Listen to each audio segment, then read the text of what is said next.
ንጋቱ በአዋፋት ዜማ ሲበስር፣ ሌቱ በጨረቃ ብርሃን ሲደምቅ፣ ከንጋት እስከ ድቅድቅ ጨለማ እኛ እስራ ላይ ነን። የሥራችን መዳረሻ ግቡም እርሰው በጊዜ ወደ ቤቶ እንዲገቡ ነው።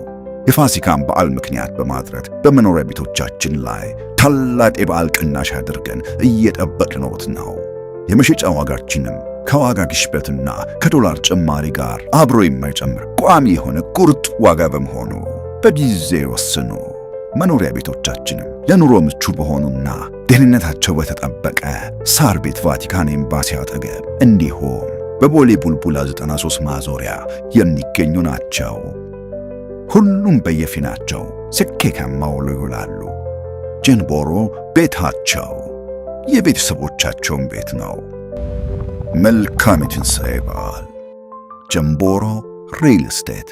በጊዜ ግቡ።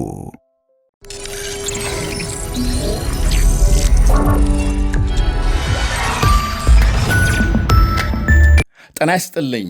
ይህ አዋዜ ነው። የዕለቱን ዋና ዋና ጉዳዮች እንመለከታለን። በላይ በቀለ ነኝ። የአሜሪካው ፕሬዝዳንት ዶናልድ ትራምፕ በኢራን የቀረበውን የሰላም ዕቅድ ውድቅ ማድረጋቸው ተነገረ። አሜሪካም ጀርመን የሰፈሩ ወታደሮቿን ልትቀንስ መሆኑ ተሰምቷል። ትራምፕ ውድቅ ያደረጉት አዲሱ የኢራን የሰላም ዕቅድ ቀደም ሲል ካቀረበችው ብዙም ያልተለየ መሆኑን ባለሥልጣናት ገልጸዋል። የኢራንን የኒኩሌር ፕሮግራም በተመለከተ የሚካሄድ ንግግር ለሌላ ጊዜ እንዲሸጋገርና የሆርሙዝ መተላለፊያ እንዲከፈት አሜሪካም በቴሄራን ወደቦች ላይ የጣለችው እገዳ እንዲነሳ የሚጠይቅ ነው። በዚሁ ትላንት ለዋሽንግተን በቀረበው የሰላም ዕቅድ መሠረት እስራኤልና አሜሪካም በድጋሜ ኢራን ላይ ጥቃት እንደማይከፍቱ ዋስትና የሚሰጡ ሲሆን ቴሄራን በበኩሏም የሆርሙዝ መተላለፊያን ስትከፍት አሜሪካም የጣለችውን እገዳ ታነሳለች። ፕሬዝዳንት ትራምፕ ግን በዚህኛውም ዕቅድ ደስተኛ አለመሆናቸውን ገልጸዋል። ትራምፕም ሆኑ የእስራኤል መሪዎች ጦርነቱ ቆሞ ከስምምነት ለመድረስ በኢራን የኒውክሌር ፕሮግራም ላይ አንድ አይነት ውሳኔ በቅድሚያም ሊደረስ ይገባል ባይ ናቸው።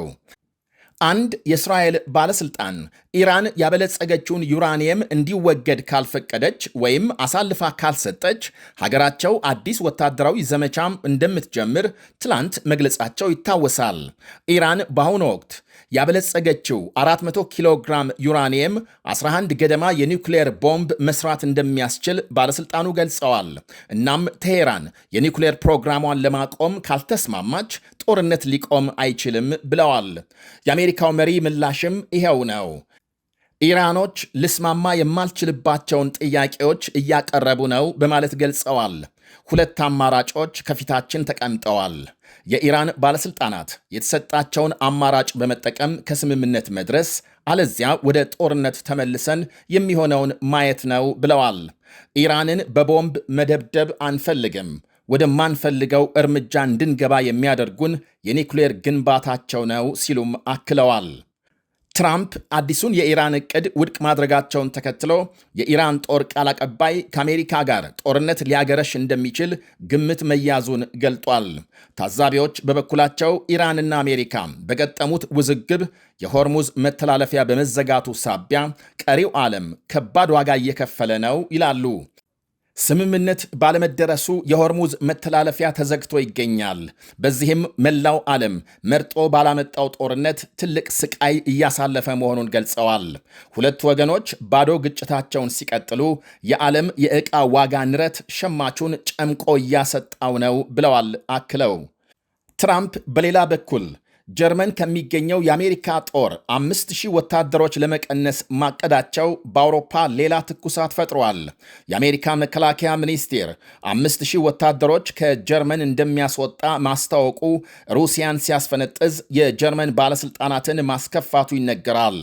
ከአሜሪካም ኢራን ድርድር ጋር በተገናኘ የጀርመን ቻንስለር ፍሬድሪክ ሜርዝ አሜሪካም በድርድሩ ተሸንፋለች በማለት አስተያየት መስጠታቸውን ተከትሎ ሁለቱ ሀገሮች በነገር ሲወጋጉ ሰንብተዋል። የጀርመን መከላከያ ሚኒስትር ቦሪስ ፒስቶሪየስ በሰጡት መግለጫም በአውሮፓ በተለይም በጀርመን የአሜሪካ ወታደሮች መስፈር በሁለቱ ወገኖች ጥቅም ላይ የተመሰረተ መሆኑን ገልጸዋል። አሁን የአሜሪካ መሪዎች የወሰዱት እርምጃም ሲጠበቅ የነበረ ነው ብለዋል። ፕሬዝዳንት ትራምፕ ባለፈው ሐሙስ ባሰራጩት ጽሑፍ የጀርመኑ መሪ ስደተኞችና የኃይል ዘርፉን ጨምሮ በተለያዩ ጉዳዮች ላይ ችግር ፈጥሯል ሲሉ ተችተዋል። ከስፔንና ጣሊያንም ወታደሮች እንደሚያስወጡ አመልክተዋል። በኢራን ጦርነት ሳቢያም ከጣሊያንና ስፔን መሪዎችም ጋር ውዝግብ ውስጥ ገብተው መቆየታቸው ይታወሳል። ትራምፕ ከጀርመንና ከሌሎች ሀገሮች ወታደሮች የማስወጣቱ ሂደት በቀጣዮቹ ከ6 እስከ 12 ወራት እንደሚጠናቀቅ የአሜሪካ መከላከያ መስሪያ ቤት ፔንታጎን ገልጿል።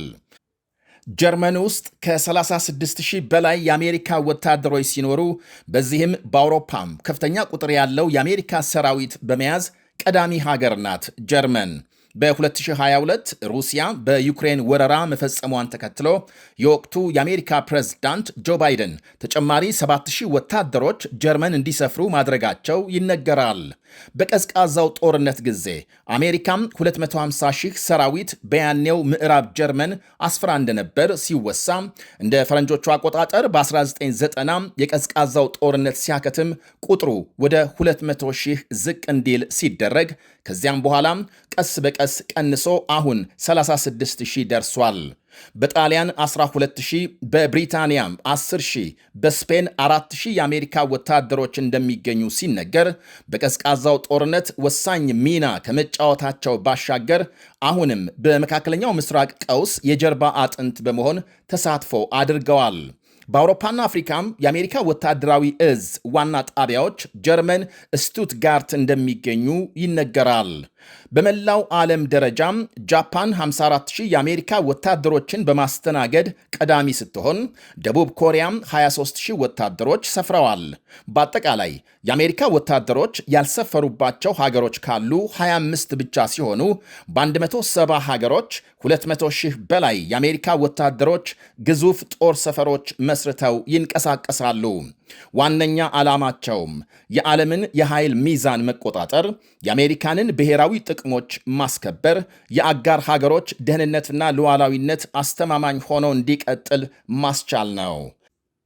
ወደ ሌላ መረጃ ስናልፍ እስራኤል በሊባኖስ በፈጸመችው ጥቃት 13 ሰዎች መገደላቸው ሲነገር፣ ሄዝቦላህ በበኩሉ እዚያው ሊባኖስ በሚገኙ የእስራኤል ወታደሮች ሰፈር የሮኬትና የድሮን ጥቃት መፈጸሙን ዘገቦች አመልክተዋል።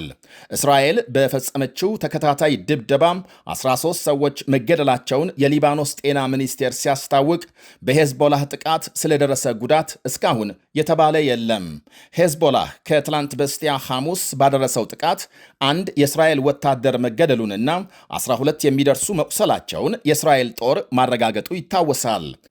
እስራኤልና ሄዝቦላህ ከ2 ሳምንት በፊት ፕሬዝዳንት ትራምፕ ተኩስ አቁም ይፋ ማድረጋቸውን ተከትሎ ውጊያ መቀጠላቸው ሲታወስ፣ አንዱ ሌላውን ተኩስ አቁም ጥሷል በማለት ይካሰሳሉ።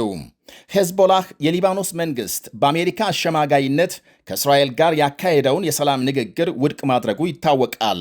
የሊባኖስ መንግሥት ሄዝቦላህን ትጥቅ ካላስፈታ ጦርነት እንደማታቆም እስራኤል ስታስታውቅ፣ ሄዝቦላህ በበኩሉ እስራኤል ጠቅላ ከሊባኖስ ካልወጣች ትጥቅ መፍታት አይታሰብም ይላል። ልክ የዛሬ 2 ወር ገደማ ሄዝቦላህ ኢራንን በመደገፍ ሮኬት ወደ እስራኤል ማስወንጨፉን ተከትሎ እስራኤል ከፍተኛ የአየር ድብደባ ስትከፍት ሰራዊቷም ይበልጥ ወደ ሊባኖስ ይዞታውን እንዲያሰፋ ማድረጓ ይታወቃል። ሄዝቦላህ በእስራኤል ላይ ጥቃት መፈጸም የቀጠለው የኢራን ጠቅላይ መሪ አያቶላህ አሊ ካማኒን ግድያ ለመበቀል መሆኑን በወቅቱ መናገሩን እናስታውሳለን። ከዚያም እስከ ዛሬ በእስራኤል የሊባኖስ ዘመቻም ከ2500 በላይ ሰዎች ሲገደሉ ከ1 ሚሊዮን የሚልቁ መፈናቀላቸውን የሊባኖስ ባለሥልጣናት ይገልጻሉ። የእስራኤል ጦር በበኩሉ ከ2000 በላይ የሄዝቦላህ ተዋጊዎች መገደላቸውን ሲያስታውቅ፣ ሄዝቦላህ በፈንታው 14 የእስራኤል ወታደሮች እንደገደለና በርካቶች እንዳቆሰለ አመልክቷል። ይህ አዋዜ ነው።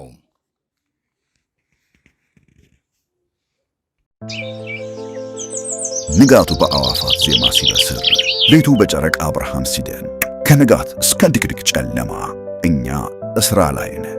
የሥራችን መዳረሻ ግቡም እርሰው በጊዜ ወደ ቤቶ እንዲገቡ ነው። የፋሲካን በዓል ምክንያት በማድረግ በመኖሪያ ቤቶቻችን ላይ ታላቅ የበዓል ቅናሽ አድርገን እየጠበቅንዎት ነው። የመሸጫ ዋጋችንም ከዋጋ ግሽበትና ከዶላር ጭማሪ ጋር አብሮ የማይጨምር ቋሚ የሆነ ቁርጥ ዋጋ በመሆኑ በጊዜ ወስኑ።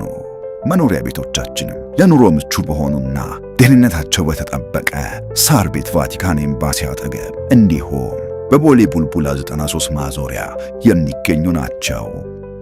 ሁሉም በየፊናቸው ስኬታማ ውለው ይውላሉ። ጀንቦሮ ቤታቸው የቤተሰቦቻቸውን ቤት ነው። መልካም የትንሣኤ በዓል። ጀንቦሮ ሪል ስቴት በጊዜ ግቡ።